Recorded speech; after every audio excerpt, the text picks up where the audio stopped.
жашат, тулду бизге падыша. Жерге тыштык алып келип, сүйүүсүн бизге берип. Кудай эркин аткарат ал, күнөөлөрдөн куткарат ал.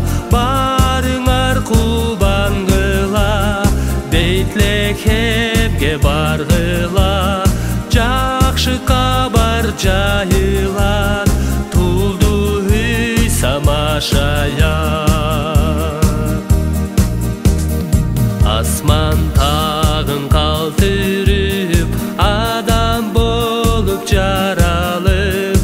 Асмандан келди Кудай, элинде жашагыдай.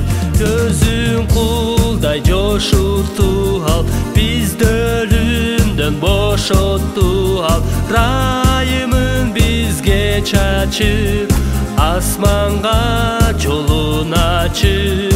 Келди бизге падыша, Иммануил Ыйса. Ысмы бийик барынан, өмүр бүткөн канынан. Рухун бизге жиберген, дүйнөгө жарык берген. Аламдын падышасы ал, түбөлүктүн атасы ал. Адилеттин төрөсү, кудуретти Кудай өзү. Түбөлүккө даңкага, Ыйса падышабызга. Түбөлүккө даңкага, Ыйса падышабызга.